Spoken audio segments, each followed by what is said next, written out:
तो dear student, आपका welcome जैसा कि आपको पता है, हमने एक नया चैप्टर स्टार्ट किया था, इसका नाम था तरंग प्रकाश की या वेव ऑप्टिक्स। तो आज हम देखेंगे तरंग प्रकाश की, ध्यान पूर्वक सुनेंगे। देखो, तो मैंने कुछ रिवीजन करा देते हैं। जैसे कि इसमें हमने पढ़ा था प्रकाश क्या होता है। प्रकाश एक प्रकार की ऊर्जा होती है जो हमारी मनुष्य की रेटिना होती है उसको इफेक्ट करती है, जिससे हमें वस्तुएं दिखाई देती हैं। प्रकाश के गुण की बात करें हम, प्रकाश निर्वात में से गुजर सकता है, प्रकाश सरल रेखा में गति करता है, प्रकाश एक प्रकार की ऊर्जा है। फिर मैंने एक प्रकाश की किरण चलाई थी, सिंगल किरण गई तो वह क्या थी कि प्रकाश की किरण थी। जो एरो लगाया था उसको मैंने क्या बोला था, प्रकाश चलने की दिशा, प्रकाश संचरण की दिशा। ठीक है, मैंने बहुत सारी किरण ले ली थी प्रकाश की। उन किरणों के समूह को क्या बोला था मैंने, प्रकाश पुंज बोला था। क्या बोला था, प्रकाश पुंज बोला था। अब और बात देखें हम, ठीक है, ठीक है। फिर हमने देखा था प्रकाश का नेचर, प्रकाश का नेचर क्या होता है। देखो, प्रकाश की प्रकृति देखी थी। ठीक है, हमने प्रकाश की प्रकृति क्या होती है। देखो, जैसे आपके कई साइंटिस्ट, जैसे कि आपका न्यूटन साइंस था, कौन सा, न्यूटन साइंटिस्ट, न्यूटन। ठीक है, न्यूटन प्रकाश के बारे में बताते हैं। क्या बताया था न्यूटन ने, सन 1675 की बात है। कितने की बात है, सन 1675 की बात है।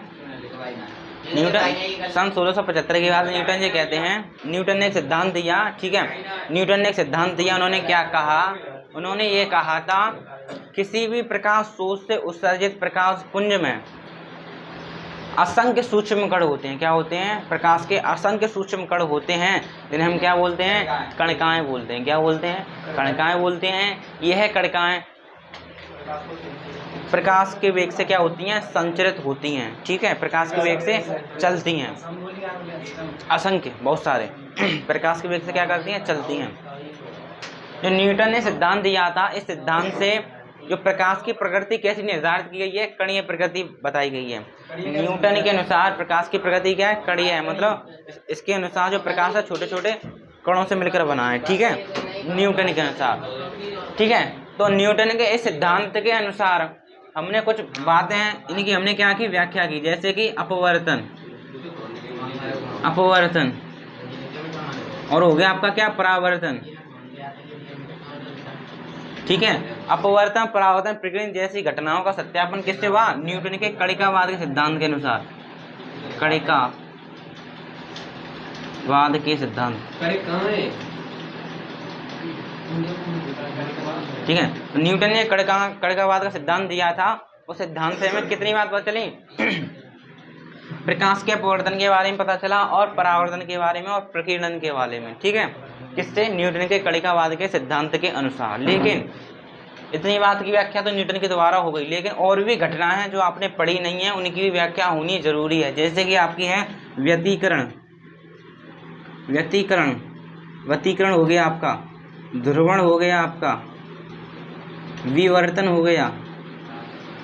ठीक है, विवर्तन, ये भी घटनाएं हैं जो न्यूटन के कणिकावाद के सिद्धांत से क्या हुई, इनकी व्याख्या नहीं हो पाई।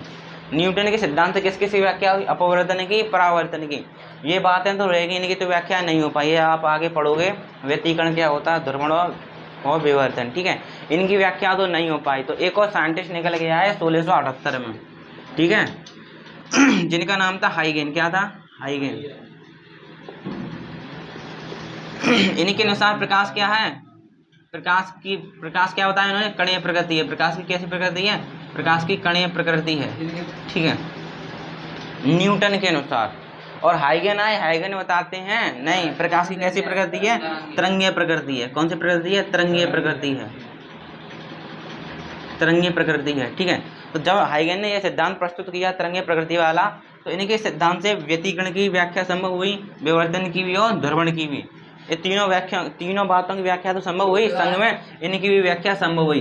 इन्होंने परावर्तन को भी समझाया और अपवर्तन को भी समझाया। ये बात तो समझाई, ये भी समझाई।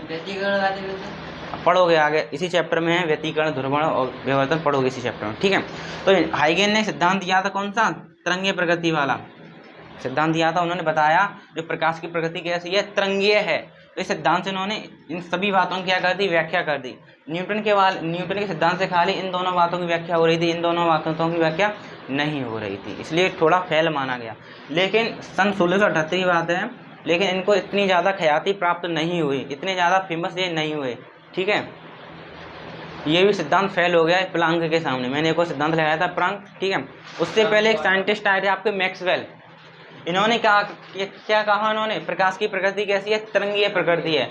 वह तरंगीय प्रकृति कैसी थी, अनुदैर्ध्य थी प्रकृति, ठीक है। तो इनकी बातों को ज़्यादा साइंटिस्टों ने नहीं माना, ठीक है। तो एक और साइंटिस्ट निकल के आया 18वीं सदी में, जिनका नाम था मैक्सवेल। मैक्सवेल ने क्या बताया था, प्रकाश उन्होंने बताया था प्रकाश क्या है, वैद्युत चुंबकीय तरंगे है, ठीक है। तरंग कैसी बताई इन्होंने, प्रकाश क्या है, अनुप्रस्थ तरंग है, क्या है, अनुप्रस्थ तरंग है। तो उन्होंने भी प्रकाश को तरंग बताया, तो उन्होंने बताया, तो और साइंटिस्ट कहने अरे ये बात तो हमारे हाइगन साहब ने भी बताई थी, उनकी बातों को माना, ठीक है। तो ये भी सिद्धांत फेल हो गए। तो एक और वैज्ञानिक है जिनका नाम था क्या, प्लांक, दिखाया था मैंने, ठीक है। प्लांक तो और कुछ तो बताते हैं। प्लांक कहते हैं किसी भी प्रकाश स्रोत से उत्सर्जित जब प्रकाश होता है उसमें प्रकाश के क्या होते हैं, बंडल होते हैं, पैकेट होते हैं, जिन्हें हम क्या बोलते हैं, फोटोन बोलते हैं, क्या बोलते हैं, फोटोन बोलते हैं। देखो ये भी सिद्धांत फेल हो गया, क्योंकि और भी घटनाएं जैसे कि रमन प्रभाव हो गया, क्या हो गया आपका, रमन प्रभाव हो गया, कंपटन प्रभाव हो गया, इसकी व्याख्या इस वाले ने नहीं कर पाई ना उस वाले ने तो की, वैसे ही नहीं थे, इसलिए ये भी फेल हो गया, ठीक है। तो आपका नया सिद्धांत निकल गया है कौन सा, प्लांक सिद्धांत। इन्होंने इन सबकी क्या की, व्याख्या करी, ठीक है। तो इतनी बात हमने आपको पढ़ा दी थी, ठीक है। तो आज हम देखेंगे थोड़े हाइगेनिक सिद्धांत के बारे में और पढ़ेंगे, ठीक है। इतनी बात सबको आपको पता चलेगी होगी। तो अब आप हेडिंग लगाओ तरंगाग्र,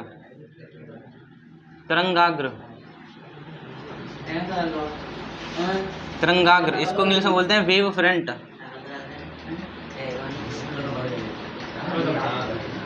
ठीक है। तरंगाग्र देखो हाइगेन की सिद्धांत है, उसी में हम थोड़ा चल रहे हैं आगे, ठीक है। तो तरंगाग्र क्या होता है, पेपर में पूछा गया है, तरंगाग्र किसे कहते हैं, ठीक है। तो तरंगाग्र क्या होता है, ध्यानपूर्वक समझना। जैसे कि मान लो आपने कोई भी पत्थर तालाब में फेंका, जो मान लो पत्थर में आपने तालाब में पत्थर फेंका, ठीक है। तो आपने देखा होगा कि उसके चारों इस प्रकार कुछ बन जाता है, बन जाता है, नहीं बन जाता है, एकदम गोला बड़ा होता जाता है, ठीक है। जैसे आप कोई पत्थर को तालाब में फेंकते हो तो उसके चारों कुछ इस प्रकार बनता है, ठीक है। तो ये बन रहा है गोल गोल, इनको क्या बोलते हैं, तरंग बोलते हैं, क्या बोलते हैं, तरंग। वो बोलते हैं अरे पानी में तरंग उठ रही है, पत्थर फेंको तरंग उठेगी, ठीक है, क्या उठ रही है, तरंग उठ रही है। अब जब इनको ध्यान से देखोगे आप, ये पानी है, इसकी सरफेस को देखो, कुछ इस प्रकार होगा, पानी उठा फिर नीचे बैठा, उठा फिर नीचे बैठा, उठा फिर नीचे बैठा, ऐसा ही होता है, ठीक है। इसी को हम क्या बोलते हैं, तरंगाग्र बोलते हैं, क्या बोलते हैं, तरंगाग्र बोलते हैं, ठीक है। जैसे आपने परिभाषा बना रहे हैं इसकी तरंगाग्र की, ठीक है,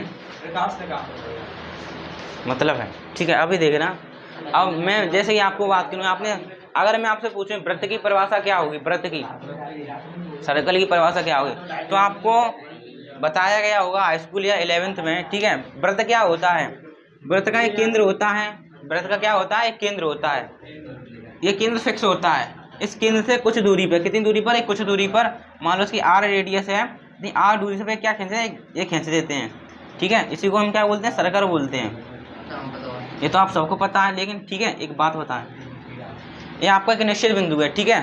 तो इससे कुछ दूरी पर एक यहाँ पर बिंदु है, इतनी दूरी पर एक यहाँ पर बिंदु है, इतनी दूरी पर एक यहाँ पर बिंदु है, तो एक यहाँ पर है, एक यहाँ पर, एक यहाँ पर, एक यहाँ पर, यहाँ पर, यहाँ पर, ठीक है। ध्यान देगा ना, इस बिंदु से इन सारे बिंदु की दूरी कितनी है, फिक्स है, कितनी r है। अब सभी बिंदुओं को मैं मिला दूं, ठीक है, इन सभी बिंदुओं को मिला दूं, ठीक है, तो इसको हम क्या बोलेंगे, बिंदु पथ बोलेंगे, क्या बोलेंगे, बिंदु पथ बोलेंगे, क्या बोलेंगे, बिंदु पथ, क्या बोलेंगे, ठीक है। हाँ तो हमें प्रकाल तो है नहीं है, गड़बड़ हो जाती, ठीक है। अगर मैं सारे बिंदुओं को मिला दूं तो क्या बन जाएगा आपका, बिंदु पथ मिल जाएगा, और बिंदु पथ मिलकर क्या बनाएगा आपका, सर्कल बनाएगा, ठीक है। तो इसी प्रकार मैं देखूं तो यहाँ पर ही बिंदु होंगे, यहाँ पर ही बिंदु होंगे कि नहीं होंगे, ठीक है। तो जैसे इन सभी बिंदुओं को मिला दूंगा तो क्या बनेगा आपका, बिंदु पथ मिलेगा, ठीक है। तो मैं तरंगाग्र की परिभाषा लिखूं, ध्यान से देखना फिर बताना क्या सही लिखी है। मैं लिखूं उन सभी बिंदुओं का बिंदु पथ, समान दूरी पर होता है, उन सभी बिंदुओं का बिंदु पथ, उन सभी बिंदुओं का बिंदु पथ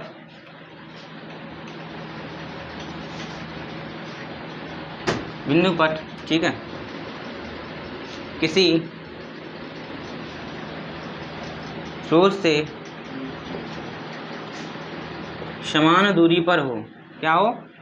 इससे समान दूरी पर हो। ठीक है, उन सभी बिंदुओं का बिंदु पथ जो किसी स्रोत से समान दूरी पर हो, समान दूरी पर हो, तरंगाग्र कहलाता है। क्या कहलाता है? तरंगाग्र कहलाता है। तरंगाग्र कहलाता है। No no no no no, ठीक है। तो जो प्रकाश स्रोत है, प्रकाश स्रोत से सभी बिंदुओं का बिंदु पथ क्या है? एक समान दूरी पर, एक फिक्स दूरी पर है, उसे हम क्या बोलेंगे? तरंगाग्र बोलेंगे। ठीक है, तो उन सभी बिंदुओं का बिंदु पथ जो किसी स्रोत से समान दूरी पर हो, उसे हम क्या बोलेंगे? तरंगाग्र बोलेंगे। ठीक है, तो इस बात को नोट करेंगे। तो अब हम देखें तरंगाग्र कितने प्रकार का होता है। ठीक है, तो जो आपका तरंगाग्र है, वेव फ्रंट है, 3 टाइप का होता है।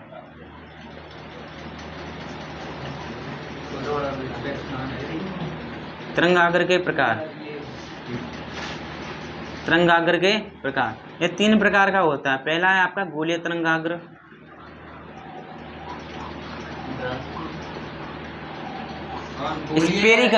स्पेरिकल वेव फ्रंट, गोलीय तरंगाग्र, और दूसरा है आपका बेलनाकार। बेलनाकार अभी बनेगा, रुको। अच्छा, बेलनाकार जरूरी थोड़ी, हर के बाद आपको पत्थर फेंकना है, वो तो समझाया था आपको। ठीक है, बेलनाकार तरंगाग्र, बेलनाकार तरंगा, और लास्ट में आपका समतल तरंगाग्र।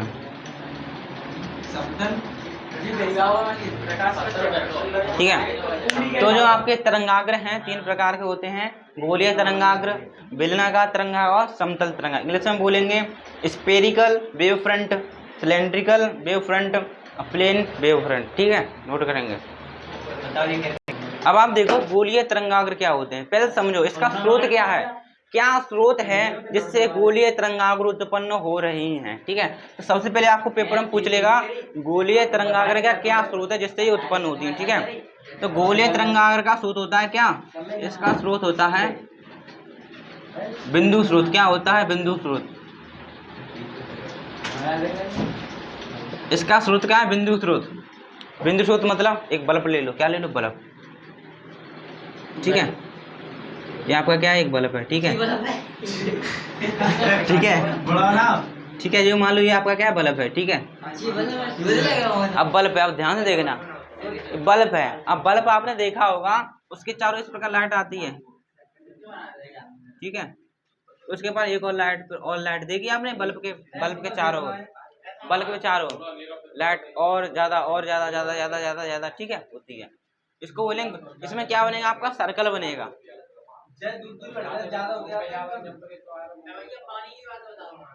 पानी वाली लट्टू वाला देखो, ये आपका लट्टू है। लट्टू यानी प्रकाश स्रोत है। ठीक है, तो पहले प्रकाश तरंग उठी, ये फिर एक और, समझ रहे हो?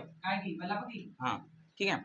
अब ये मैंने खींची है सर्कल टाइप, ये आपकी क्या है? तरंगाग्र। क्या है? तरंगाग्र। कौन सी वाली? गोलीय तरंगाग्र। क्या आपकी? गोलीय तरंगाग्र।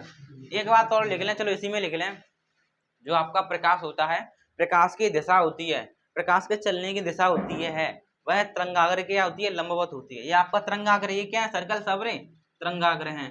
और जो आपकी प्रकाश की दिशा होगी, इनकी क्या होगी? लंबवत होगी। यानी देखो 90 डिग्री का एंगल बना रहे होंगे तरंगाग्र के समय। ये क्या है आपका? प्रकाश संचरण की दिशा, प्रकाश की दिशा।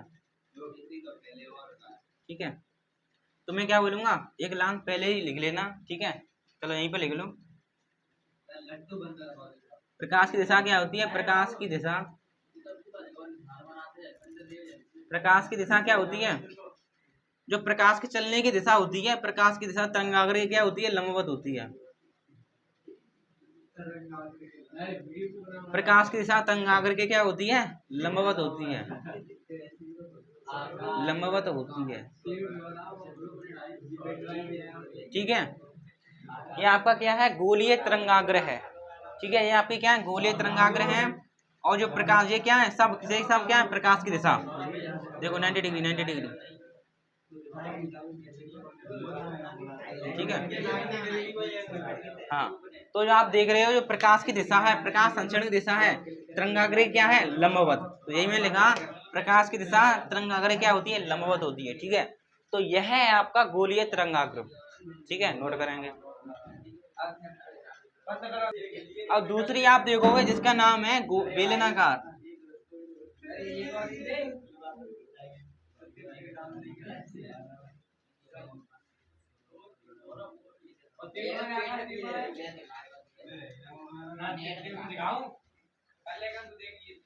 देखो, बेलनाकार तरंगाग्र। ठीक है, तो बेलनाकार तरंगाग्र को उत्पन्न करने के लिए स्रोत क्या होना चाहिए। ठीक है, तो बेलनाकार तरंगाग्र को उत्पन्न करने के लिए आपका स्रोत होना चाहिए क्या, रेखिक। क्या होना चाहिए, रेखिक। रेखिक स्रोत होना चाहिए। ठीक है, स्रोत को होना चाहिए रेखिक, मतलब लंबा लंबा सिलेंडर टाइप में। ठीक है, तो बेलनाकार तरंगाग्र को उत्पन्न करने के स्रोत होना चाहिए रेखिक। मान लो जैसे कि आप ट्यूबलाइट हो गई, ट्यूबलाइट देखा है। ठीक है, तो ट्यूबलाइट मान लो ये है, तो इससे तरंगाग्र कैसे उत्पन्न हुई, बेलनाकार कुछ ऐसे प्रकार।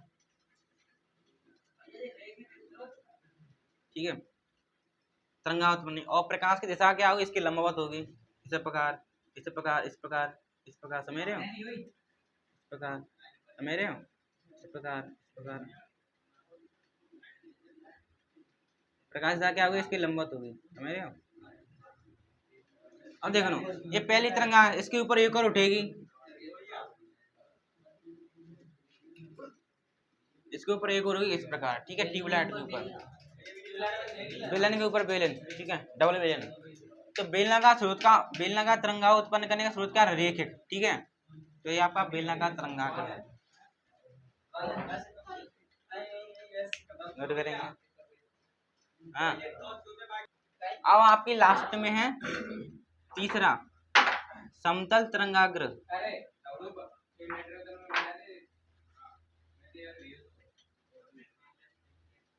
इसको प्लेन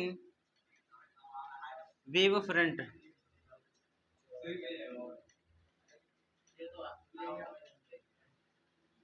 समतल तरंगाग्र, देखो समतल तरंगाग्र में क्या होगा, आपका ये वस्तु है, चाहे ट्यूबलाइट हो चाहे बल्ब हो, लेकिन वह वस्तु होनी चाहिए कहाँ पर, अनंत पर। प्रकाश स्रोत आपका कहाँ पर है, अनंत पर। ठीक है, तो देखो, तो आपकी प्रकाश से अनंत चले के आ रही है, ये चले के आ रही है। ठीक है, ये चले के आ रही है, चले के आ रही है। ठीक है, तो जो आपका समतल तरंगाग्र होगा वो इसके क्या होगा, लंबवत होगा। या देखो, दो तरीके हैं बनाने के, या तो आप ऐसे बना दो इस प्रकार, आपका ये समतल तरंगाग्र है। समझ रहे हो, मतलब ये पुस्तक देखो, इस प्रकार आपको इस प्रकार दिखाई दे रही है।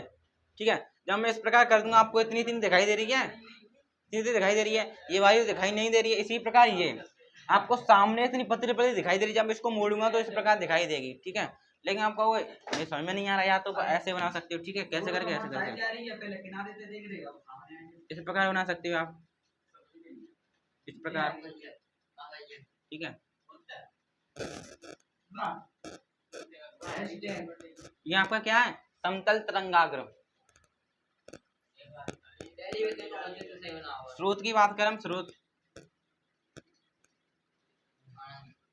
अनंत पर हो, क्या हो, बस स्रोत कहाँ पर हो, अनंत पर हो, अनंत। स्रोत कहाँ पर हो आपका, अनंत पर हो। जब स्रोत अनंत पर हो तो कौन सी तरंगाग्र बनेंगे, आपकी समतल तरंगाग्र बनेंगे। वहां से प्रकाश की किरण चले के आएंगी तो तरंगाग्र होंगे, इसके क्या होंगे, इसका वही लंबा।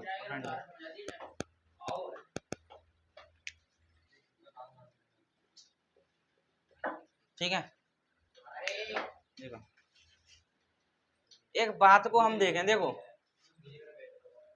किसी भी तरंगाग्र के लिए, किसी भी तरंगाग्र के लिए, किसी भी तरंगाग्र के लिए, तो पहली तरंगाग्र उसके सभी बिंदु दूसरी तरंगाग्र के लिए स्रोत का कार्य करते हैं। इस बात को मैं लिखूंगा फिर आपको समझाऊंगा। मैं क्या लिखूंगा, किसी भी तरंगाग्र के सभी बिंदु एरो लगा के लिख रहा, किसी भी तरंगाग्र के सभी बिंदु, द्वितीय यानी दूसरी, द्वितीय तरंगाग्र, द्वितीय तरंगाग्र के लिए, द्वितीय तरंगाग्र के लिए स्रोत का कार्य करते हैं। किसका कार्य करते हैं? स्रोत का कार्य करते हैं। हाँ, उसमें लिख लो आप, किसी भी तरंगाग्र के लिए, किसी भी तरंगाग्र सभी बिंदु द्वितीय तरंगाग्र के लिए स्रोत का कार्य करते हैं। स्रोत का एरो लगा के लिखो।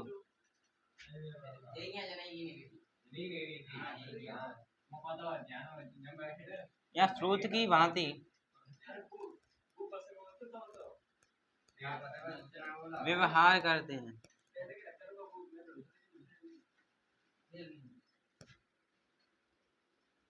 मतलब क्या है? देखो, ये आपका प्रकाश स्रोत है, ठीक है, ठीक है, ये प्रकाश स्रोत है।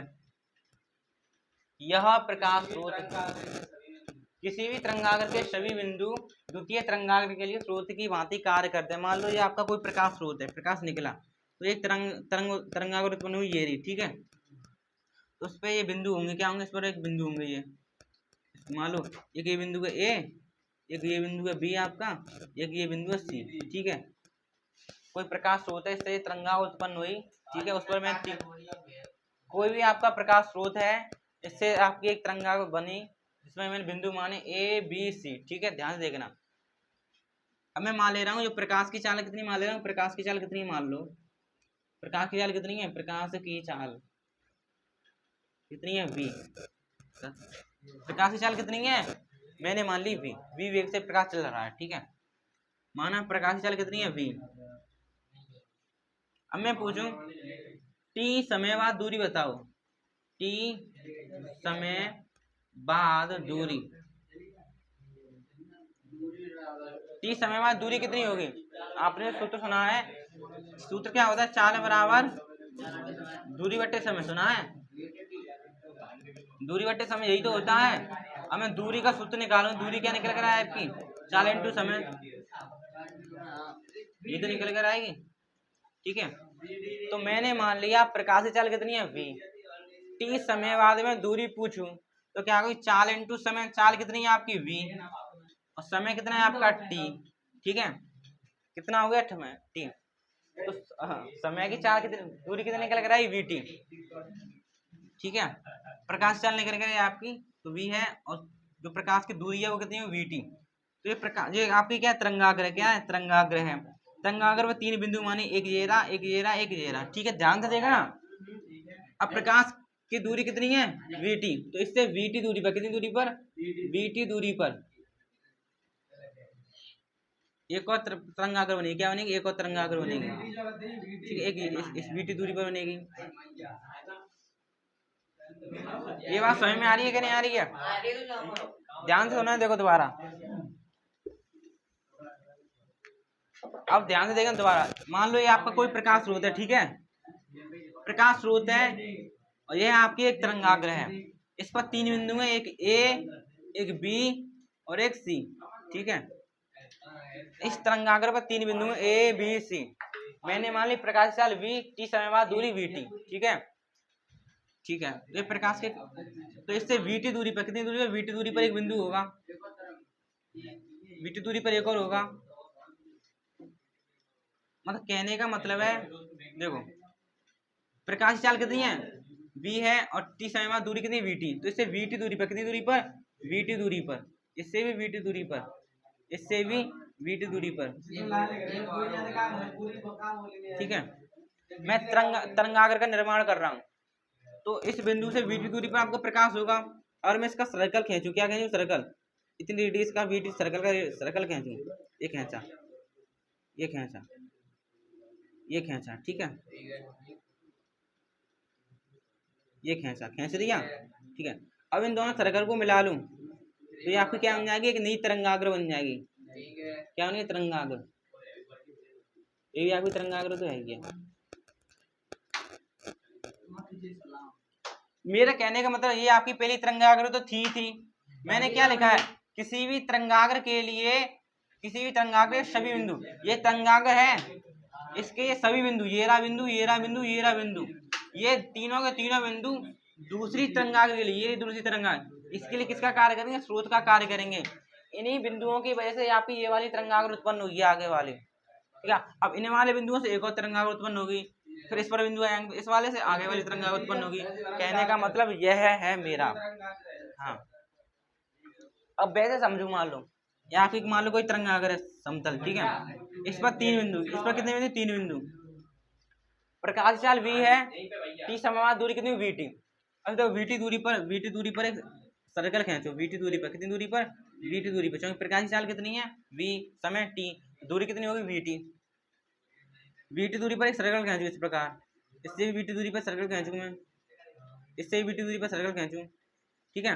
अब इन तरंगों को मिला दूं तो ये क्या बन जाएगी, एक दूसरी तरंगाग्र बन जाएगी। क्यों, इसका निर्माण किससे हुआ, इन बिंदुओं से हुआ, पहली तरंगाग्र के बिंदुओं से हुआ। यही तो बात मैं बोल रहा हूँ इतनी देर से, किसी भी तरंगाग्र के लिए सभी बिंदु, तो पहली तरंगाग्र उसके सभी बिंदु दूसरी तरंगाग्र के लिए किसका कार्य करेंगे, सोच का काम करेंगे, यानी दूसरी तरंगाग्र उत्पन्न करने का कार्य करेंगे। कौन, पहले वाली तरंगाग्र के ऊपर जो बिंदु है वो, ठीक है। इतनी बात है, बस ये बात कर लो, ठीक है। अब आप डालोगे हाइगेन के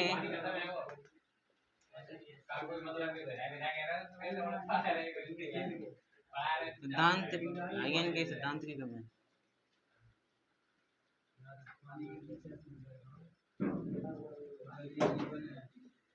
देखो हाइगेन के सिद्धांत की कमियां, हाइगेन के सिद्धांत की कमियां क्या क्या आती है, ध्यान पूर्वक देखोगे और सुनोगे। देखो, अब हाइगेन जी बैठा ली साइंटिस्ट के बीच हैं, बैठा ली, तो ऐसा आपको बताया जाता है, प्रकाश सीधी रेखा में चलता है, बताया है, प्रकाश सीधी रेखा में चलता है। वो तरंग मानिए तो गोले में वो हो ना, ध्यान देगा। तो ठीक है, आगे एक चैप्टर आएगा, इसमें आइंस्टीन की आपको समीकरण मिलेगी, क्या मिलेगी, आइंस्टीन की समीकरण मिलेगी। आइंस्टीन बताते हैं प्रकाश की दो प्रकृति होती है, द्वितीय प्रकृति होती है, कणीय प्रकृति भी होती है, तरंगीय प्रकृति भी होती है। आगे आने वाले साइंटिस्ट कहेंगे इस बात को, लेकिन इस बात को यहीं पर सीमित रखते हुए इधर देखेंगे।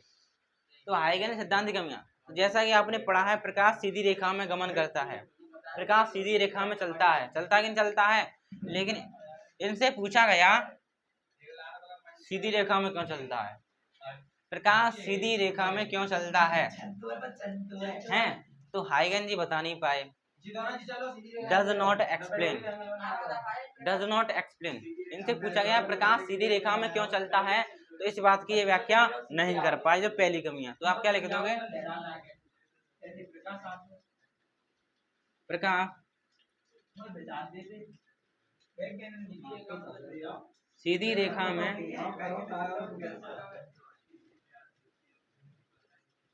सीधी रेखा में क्यों चलता है,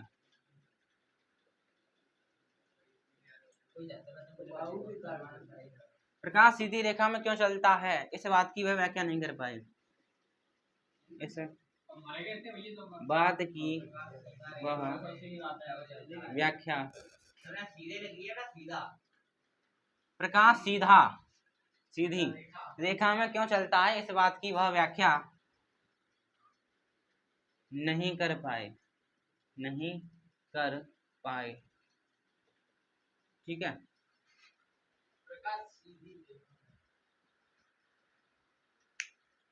ठीक है, प्रकाश सीधी रेखा में क्यों चलता है, इस बात की व्याख्या नहीं कर पाए। एक और है, दो ही है इनके पास, ज्यादा बेइज्जती ना करते हुए।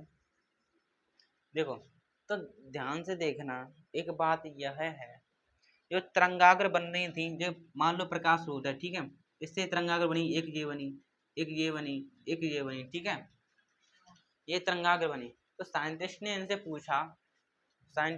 पूछा ये तरंगाग्र आगे बन रही है, पीछे क्यों नहीं बन रही है, ये तरंगाग्र आगे बन रही है, पीछे क्यों नहीं बनी, यहाँ पर क्यों नहीं बन रही है, यहाँ पर क्यों नहीं बनी, यहाँ पर क्यों नहीं बनी, यहाँ पर क्यों नहीं बनी, ठीक है। तो इनसे बात पूछी, ठीक है, तो प्रकाश की जो तरंगा आगे बन रही थी, इनसे पूछा पीछे क्यों नहीं बन रही हैं, तो ये पता ये अपनी ये बात प्रस्तुत करते हैं। इन्होंने कहा जो प्रकाश आगे चल रहा है उसकी तीव्रता ज्यादा है, जो पीछे वाला प्रकाश है उसकी तीव्रता लगभग शून्य है, इसलिए तरंगाग्र पीछे नहीं बन रही, आगे बन रही है। तो बहुत सारे साइंटिस्ट कहे नहीं, हम इस बात को नहीं मान रहे, हम नहीं मान रहे। हम कैसे मान रहे? इस बात से हम सेटिस्फाई नहीं हुए। साइंटिस्ट इस बात से क्या हुए? सेटिस्फाई नहीं हुए। जो इन्होंने तर्क क्या दिया? साइंटिस्ट ने इनसे पूछा जो आपने बताया सिद्धांत दिया है, इस सिद्धांत के अनुसार जो तरंगाग्र आगे की ओर चल रही है, कहाँ चल रही है? आगे की ओर चल रही है, लेकिन जो पीछे तरंगाग्र क्यों नहीं बन रही है? तो उन्होंने तर्क दिया कि जो आगे वाला प्रकाश है उसकी तीव्रता ज्यादा है, इंटेंसिटी पीछे वाली कम है। तो साइंटिस्ट इस बात से सेटिस्फाई नहीं, हम कैसे मान रहे? हम नहीं मान रहे। ये भी उनका क्या थी? कमी थी। ठीक है, दूसरी कमी की क्या थी? पीछे के प्रकाश की तरंगाग्र, ठीक है, यानी और शुद्ध हिंदी में स्पर्श, ठीक है, तो शुद्ध हिंदी में पीछे, पीछे पीछे, ठीक है, पीछे, पीछे प्रकाश की तरंगाग्र, पीछे प्रकाश की तरंगाग्र क्यों उत्पन्न होती हैं? क्यों बनती हैं? क्यों नहीं बनती? हाँ, पीछे प्रकाश की तरंगाग्र क्यों नहीं बनती? क्यों नहीं बनती है? ठीक है, इस बात की व्याख्या नहीं कर पाए, पश्च प्रकाश की तरंगाग्र की व्याख्या नहीं कर पाए शुद्ध हिंदी में। ठीक है, पीछे प्रकाश की तरंगाग्र क्यों बनती है, इस बात की वह व्याख्या नहीं कर पाए।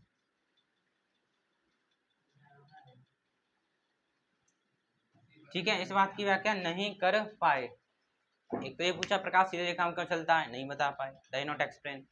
फिर पूछा जो पश्च प्रकाश है, पश्च प्रकाश की जो तरंगाग्र बनती हैं क्यों नहीं बनती, बताओ, ही डाई नॉट एक्सप्लेन। हाँ, लेकिन इन्होंने एक्सप्लेनेशन में क्या दिया उस बात को लेके, इन्होंने क्या कहा, इनके अनुसार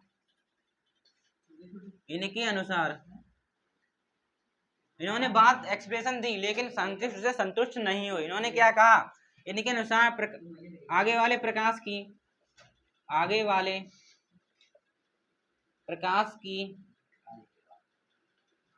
तीव्रता अधिक होती है,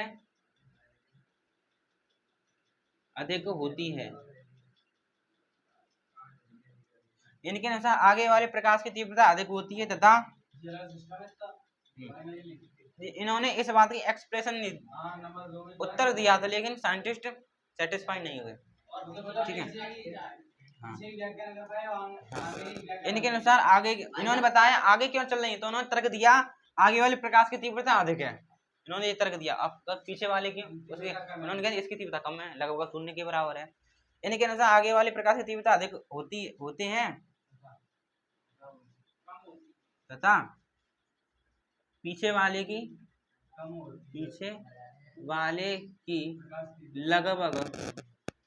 लगभग शून्य होती है, क्या होती है? लगभग शून्य होती है। तो इन्होंने ये बात बताई, लेकिन इस बात को साइंटिस्टों ने नहीं माना। अच्छे से नोट करेंगे, लगभग शून्य होती है, नोट करेंगे, आशा से ध्यान देंगे। आज के लिए इतना ही, थैंक यू।